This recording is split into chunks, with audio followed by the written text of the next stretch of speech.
Sa Imperial Palace, makikitang nagtatanghal ng isang klase ng sayaw ang isang dance group para sa Empress. Habang ginagawa nila ito, napansin ng kanyang personal maid na natutuwa ang kanilang Empress sa ganitong klaseng pagtatanghal. Dahil dito, naisip niya na marahil ay hindi lalaki ang gusto ng kanilang Empress. Dahil sa pag-iisip ng ganitong bagay, bigla niyang na-imagine na may pagkakataon na siya upang gumanda ang kanyang buhay. Habang iniisip naman niya ito, biglang damyugo ang kanyang ilong kaya nagtatakang tinitingnan ni Isabel kung ano ang nangyari sa babaeng ito.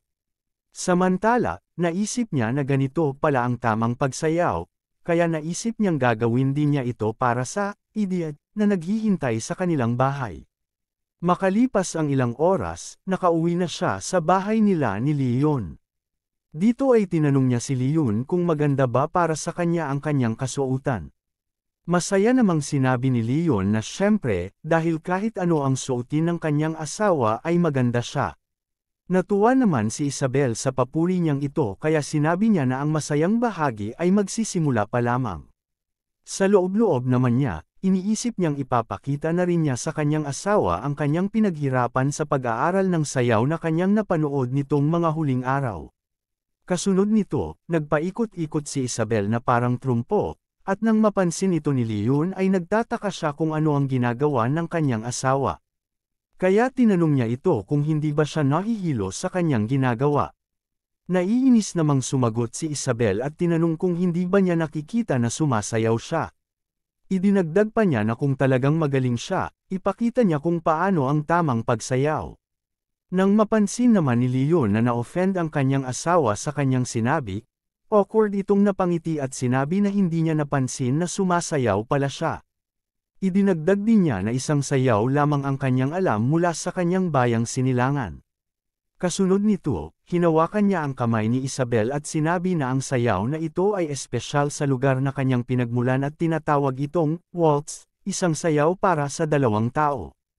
Pagkatapos ay itinuro ni Leon ang tamang posisyon, kung saan sinabi niyang kailangan niyang ilagay ang kanyang kamay sa kanyang balikat. Pagkatapos, nagsimula na silang sumayaw.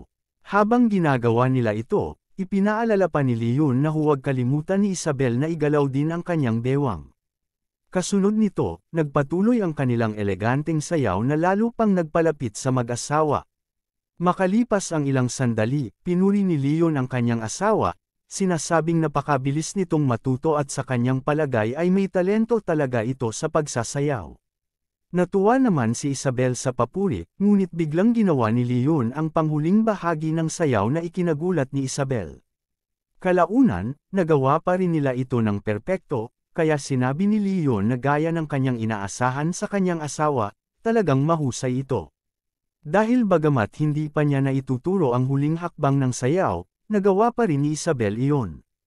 Ngunit di gaya ng mga naunang papuri, pinatatahimik na siya ni Isabel, sinasabing tumigil na siya sa kanyang ginagawa.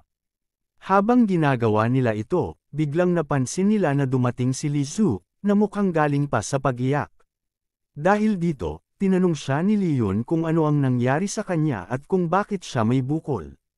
Naiinis namang sinabi ni Lizu na mayroon siyang nakatagpong miyembro ng Wang family na binubuli ang isang tindero ng pagkain. Nagkataon naman na bumibili siya sa tinderong iyon. Nang marinig naman ito, tinanong siya ni Leon kung sinaktan ba siya ng mga iyon kaya siya umiiyak. Kasunod nito, naisip pa niya na ang kanilang medyo babitang kasama ay sinaktan ng mga iyon, kaya kailangan niyang ipaghiganti ito sa kanila. Ngunit pagkatapos maisip ito, biglang sinabi ni Lizu na hindi iyon ang nangyari. Ang dahilan kaya siya nagkaroon ng bukol ay dahil nahulog siya noong hinahabol niya ang binubuli na tindero dahil gusto niyang bumili ng pagkain na tinda nito. Natulala naman si Leon at Isabel matapos marinig ang kamalasan ng babaeng ito.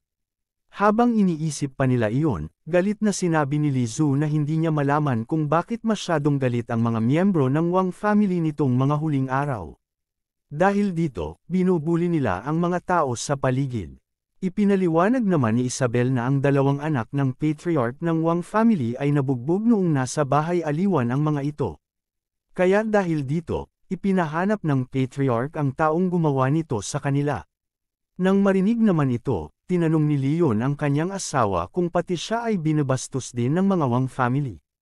Sinabi naman ni Isabel na tumitingin lamang ang mga ito sa kanya noong siya ay napapadaan sa kalsada.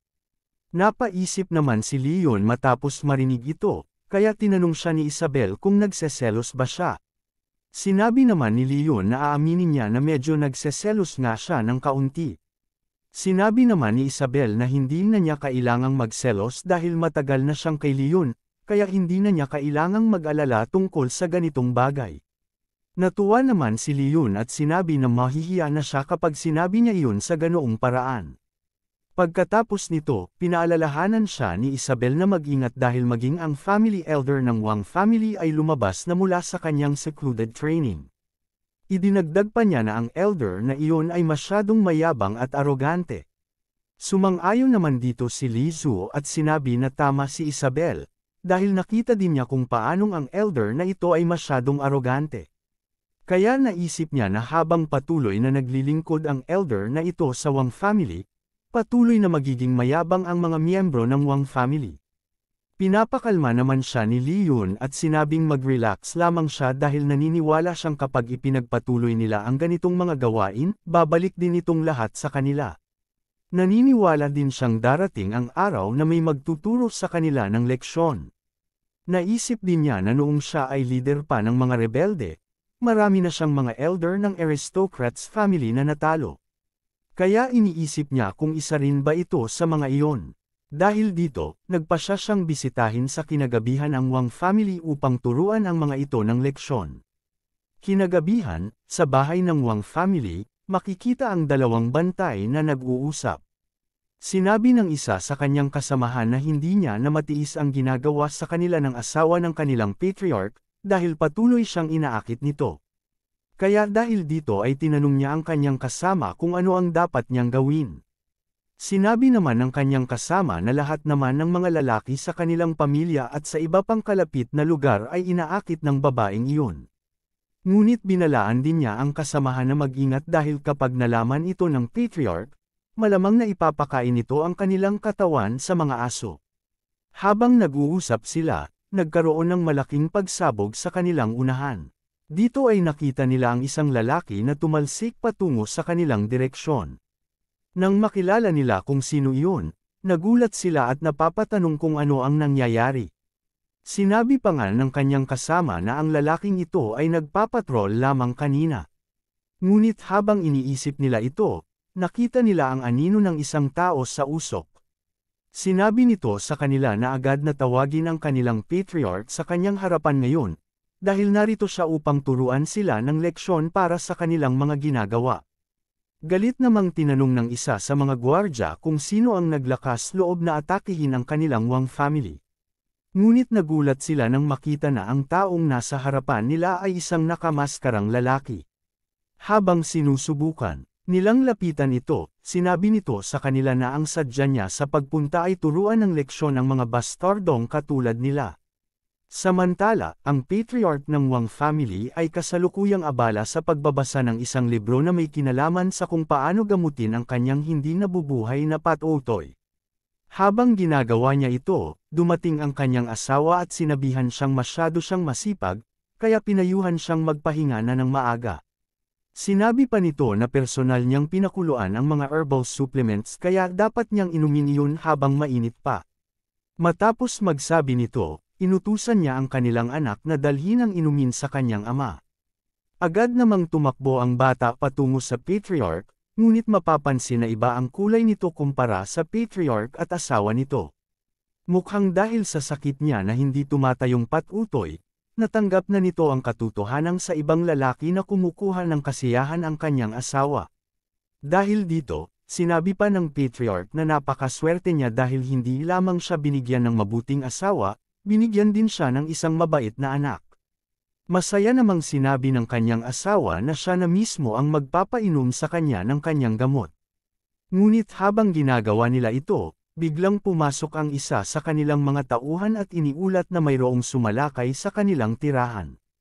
Agad namang tinanong ng patriarch kung gaano karami ang mga ito, ngunit sinabi ng tauhan na ito ay nag-iisa lamang. Dahil dito, sinabi ng Patriarch na bakit siya natataranto kung nag-iisa lamang ang umatake sa kanila. Ngunit pilit pa ring nangatwiran ng tauhan na ang nag-iisang taong iyon ay masyadong malakas. Bago pa man niya matapos ang kanyang sasabihin, galit na sinabi ng Patriarch na dahil lamang sa nag-iisang tao, umaakto na sila ng ganito. Sinabihan pa niya ang tauhan na tigilan na ang panggugulo sa kanyang personal na oras dahil sa kanyang palagay, ang nag-iisang taong iyon ay walang magagawa sa kanilang Wang family. Ngunit sa loob-loob ng tauhan, tila may kutob siya na ang taong iyon ay may kakayahang gawin iyon sa kanilang pamilya. Samantala, sinabi rin ng Patriarch na nitong mga nakaraang taon, tinipon niya ang mga pinakamalalakas na mandirigma sa kanilang pamilya. Kaya ngayon, mayroon na siyang di mabilang na mga malalakas na tauhan. Kaya dahil dito sinabi niya na ano ang magagawa ng nag-iisang taong iyon sa kanila mismong teritoryo. Sa kabilang banda, sa lugar na kinaroroonan ni Leon, makikita na kaharap na niya ang mga pinagmamalaking tauhan ng Patriarch. Tinanong nila si Leon kung sino siya at kung bakit siya naglakas loob na atakehin ang lugar na ito, sa kabila ng pagkakaalam na ito ay teritoryo ng Wang family. Idinagdag pa nila na dahil sa ginawa niyang iyon, nakatagpo na niya siya ang legendary Lauren. Sinabi din nila kay Leon na sa sobrang lakas ni Lauren, kahit si Shen ng Six Doors ay takot sa kanya. Sa kabila ng mga sinabi ng tauhan, natulala lamang si Leon at iniisip na masyadong madaldal ang taong ito. Dahil sa ekspresyon ni Leon, nagalit ang lalaki at inutusan ang kanyang mga tauhan na sabay-sabay na atakihin si Leon. Sinabi pa niya na ang kabobohan ni Leon ang magiging mitya ng kanyang kamatayan. Nanatili naman sa kanyang kinatatayuan si Leon at pinagmasdan lamang ang kanilang ginagawa. Matapos ito, narinig ng asawa ng Patriarch ang malakas na pagsigaw sa paligid. Dahil dito, sinabi niya sa kanyang asawa na ang mga sigaw sa labas ay masyadong miserable. Salamat na lamang at natapos din iyon kaagad. Sinabi naman ng Patriarch na iyon ang napapala ng taong iyon dahil sa panghihimasok sa kanilang tirahan. Idinagdag pa niya na kahit natadteren pa ang taong iyon sa 1,000 piraso, para lamang iyong magaan na parusa para sa kanya. Pagkatapos nito, binago ng Patriarch ang usapan at tinanong ang kanyang asawa kung malapit na bang matapos ang kanilang ginagawa. Tinanong naman ng kanyang asawa kung talaga bang matatalo nila ang Empress sa tulong ng bagay na iyon, dahil sa pagkakaalam niya ay maliit na parte lamang iyon ng orihinal. Kumpiyansa namang sinabi ng Patriarch na kapag natapos na nila ang bagay na iyon, hindi lamang ang Empress ang kanilang matatalo, dahil kahit ang dating leader ng Rebel Army ay madali na rin nilang matatalo. Agad naman siyang pinatatahimik ng kanyang asawa at sinabihan na huwag masyadong madaldal dahil narinig niya na ang taong iyon ay nasa Kapitolyo lamang. Sinabi naman ng Patriarch na masyado itong nag-aalala ng walang dahilan, dahil sa kanyang pagkakaalam, mahigit 1 taon na itong naglaho kaya iniisip pa nga niya na marahil ay patay na ito. Habang pinag-uusapan nila ito, biglang nagkaroon ng pagsabog sa kanilang pader. Dahil dito, nabutas ang kanilang kwarto.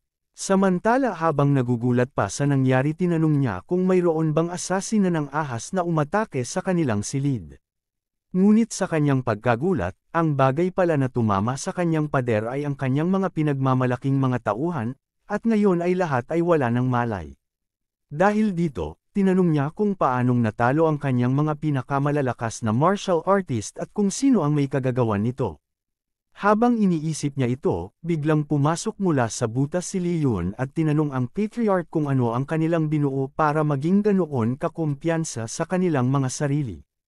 Tinatanong pa niya kung isa ba itong nuclear bomb para isipin nila na wala nang makakatalo sa kanila. Habang sinasabi pa niya ito, napansin niya ang isang paparating na bomb attack. Kasunod nito, nagkaroon ng malakas na pagsabog sa lugar na kanilang kinaroroonan. Matapos ang atakeng iyon ng Elder, sinabi nito sa Patriarch at sa kanyang asawa na umatras sila, dahil ang taong kaharap nila ay hindi isang ordinaryong gangster lamang. Sa kabila ng kanyang malakas na atake, makikitang nanatili pa rin si Leon sa kanyang kinatatayuan at sinalag lamang ang kanyang atake gamit ang isang kamay. Matapos masaksihan ang lakas ni Leon, sinabi ng Elder na nakikita niyang isa rin siyang malakas na martial artist. Kaya pinayuhan niya si Leon na kung ayaw pa niyang mamatay, mas mabuti pang umatras na siya ngayon din. Matapos niyang sabihin ito, naisip ng elder na nagawang salagin ni Leon ang kanyang atake na nagtataglay ng 30% ng kanyang lakas at hindi man lang nagkaroon ng kahit anong galos. Dahil dito, naisip niya na ang martial arts ni Leon ay kasing lakas ng sa kanya.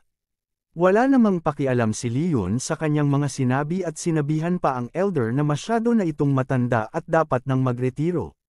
Sinabi rin niya na sa edad ng elder ngayon, hindi na makakatulong sa kanya ang pagiging masyadong arrogant sa loob ng Kapitolyo. Hindi naman pinansin ng elder ang pangmamaliit sa kanya. Sa halip, tinanong niya si Leon kung ang Empress ba ang nagpadala sa kanya sa lugar na ito at kung ganoon, ano ang relasyon nilang dalawa. Pagkasabi nito, naisip ng elder na ang ganito kalakas na tao ay marahil ang trump card ng Empress. Kaya inisip niya na marahil ay nadiskubre na nito ang kanilang plano. Ngunit iba sa iniisip ng elder, nakangiting sinabi ni Leon na ang Empress ay naaadik sa kanyang katawan at iyon ang relasyon na mayroon sila. Sa loob-loob naman ni Leon, iniisip niya na ito na ang perpektong pagkakataon para bastyusan ang Empress. Ngunit hindi niya alam na ang sinasabihan niya nito ay ang asawa niya mismo. Matapos marinig ang sinabi ni Leon, napaisip ang elder kung anong klaseng kalokohan ang mga pinagsasabi ng taong ito, at naisip niya na tanging mga idiot lamang ang maniniwala sa ganoong klaseng kalokohan. Naisip pa niya na marahil ginagawa ito ni Leon para mag-aksaya ng oras at e-distract siya. Habang iniisip niya ito, pinakitaan siya ni Leon ng dirty finger at sinabihan na tigilan na ang mga walang kwentang usapan at ipakita na lamang ang kanyang kayang gawin. Dahil dito, galit na sinabi ng elder na mukhang masyado siyang minamaliit ni Leon. Sinabi niya na gusto na nitong mamatay, dahil ang ipinakita niya kanina ay wala pa sa kalahati ng kanyang totoong lakas. Idinagdag pa niya na upang mapigilan ang kanyang sobrang lakas, napilitan siyang si Leon araw-araw. Ngunit ngayon, ipapakita na niya kay Leon ang kanyang totoong lakas at tatanggalin na niya ang kanyang mga restrictions. Napakamot naman sa ulo si Leon dahil sa dami ng sinasabi ng elder bago ipakita ang kanyang totoong kakayahan. Dahil dito, inilabas na nga ng elder ang kanyang tinatagong kapangyarihan. Sinabi nito kay Leon na ngayon niya malalaman na mayroong laging mas malakas sa kanya, dahil hindi lahat ay katulad ng itinuturing niyang basurang si Shen. Sinabi naman ni Leon na para sa kanya, wala siyang ipinagkaiba sa itinuturing niyang basurang si Shen. Sa lugar naman na kinaroroonan ni Shen, napabahing ito at naisip na lagi na lamang siyang napapabahing simula noong naging supervisor siya ng Six Doors.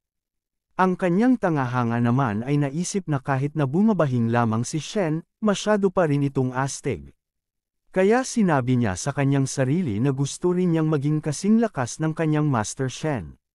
Samantala, balik sa kinaroroonan ni Leon, makikitang lumaki na ng husto ang elder at tila nanliit si Leon sa pagbabagong anyo nito. Pagkatapos nito, naglabas ito ng enerhiya sa kanyang kamay at ginamit ang atakeng iyon patungo kay Leon.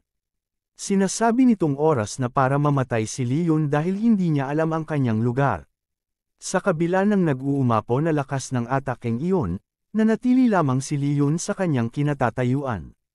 Nang makita ito ng Patriarch, nagsimula itong tumawa at sinabi na mamamatay na si Leon dahil iyon ang totoong lakas ng number 1 master ng kanilang Wang family. Ngunit kabaligtaran sa kanyang inaasahan, para lamang pumalo ng isang insekto si Leon, at agad na lumipad ang elder patungo sa kalangitan. Habang pinagmamasdan ng Patriarch ang butas sa kanilang bubong at ang niliparan ng kanilang pinakamalakas na elder, halos lumuwa ang kanyang mga mata at nanigas siya sa pagkagulat. Habang iniisip naman niya ito, ay tinanong siya ni Lion kung ano ang kanyang sinasabi kanina. Dahil naman sa sinabing ito ni Leon, pinagpawisan ng husto ang mag-asawa. Sinabi nila na ang ibig nilang sabihin kanina ay masyadong bayulente ang kanilang elder sa kanilang bisita. Idinagdag pa nila na ang stupidong elder na iyon ay karapat-dapat sa parusang kanyang natanggap. Ngunit hindi ganoon kadaling mauuto si Leon, kaya sinabihan niya ang mga ito na lumuhod. Nagulat ang patriarch sa sinabi ni Li Yun at nagdalawang isip pa kung susunod ba siya sa ipinapagawa sa kanila. Ngunit bago pa siya makapagdesisyon, naglabas na ng nakakatakot na aura si Li Yun at muling inutusan ang dalawa na lumuhod. Sinabi niya na hindi sila karapat-dapat na tumayo habang nakikipag-usap sa kanya. Pagkatapos marinig ito, agad na lumuhod ang dalawa at nakiusap na huwag silang patayin. Pagkatapos ay tinanong nila si Li Yun kung ano ang naging dahilan ng galit nito sa kanila. Habang nanginginig silang nakaluhod, sinabi ni Li Yun na ang kanilang mga tauhan ay gumagawa ng kung ano-anong kaguluhan, at dahil dito ay nasesira ang kanyang mapayapang buhay. Agad namang nangako ang patriarch, sinasabing kinabukasan ay hindi na makakakita si Li Yun ng kanilang mga tauhan sa kalsada. Nang may sasabihin pa si Li Yun na dapat nilang gawin, agad na nagsalita ang patriarch, sinasabing makakaasa si Li Yun na ang kanilang Wang family ay susuportahan ang mga desisyon ng Empress at ibibigay ang kanilang buong suporta sa kanya. Nang marinig ito, naisip ni Li Yun kung ano ang kinalaman ng Empress sa kanya. Naisip niya patuloy na parang ginagawan pa niya ng pabor ang Empress sa ginawa niya sa Wang family. Ngunit kalaunan ay binaliwala na lamang niya ito. Bago umalis, sinabi niya sa mag-asawa na mayroong isang nagtitinda ng pagkain sa isang kalye malapit dito na natakot dahil sa kanilang mga tauhan. Sinabi niya na kailangan nilang ibalik ang tinderong iyon para sa kanya. Pagkatapos nito, tuluyan nang umalis si Li Yun. Nang makitang wala na ito, muling nagtapang-tapangan ang patriarch. Sinabi niya na ang aso ng Empress ay hindi man lang makaisip ng magandang dahilan para guluhin ang kanilang pamilya. At ang idinahilan pa talaga nito ay isang tindero ng pagkain. Kaya nagsisigaw siya, tinatawag pabalik si Li Yun. Sinabi pa nga niya na kung talagang matapang ito, bumalik siya dahil papaslangan niya siya. Ngunit matapos sabihin ang lahat ng ito, nagkaroon ng malakas na pagsabog sa kanilang harapan. Dahil dito, nagulat ang patriarch at agad na inihampas ang kanyang ulo sa sahig at nagsimulang humingi ng tawad. Sinabi pa niya na karapat-dapat siyang mamatay dahil sa kanyang mga sinabi. Inakala niya na ang gumawa ng pagsabog na iyon ay si Li Yun. Ngunit sa lugar ng pagsabog, makikita ang elder na ngayon ay humihingi ng tulong. Iniisip kung gaano kataas ang kanyang nil-iPad kanina bago siya tuluyang bumagsak sa kanilang harapan. Abangan ang susunod na kabanata. Maraming salamat sa lahat ng mga nanood. Kung nagustuhan mo ang episode na ito, paki-like naman at mag-iwan ng heart sa comment section. Malaking tulong na yun para ma-boost ang video. At kung hindi ka pa nakasubscribe, pindutin mo na din ang subscribe, at idamay mo na rin ang notification bell para updated ka sa mga bagong kabanata ng series na ito. Salamat ng marami.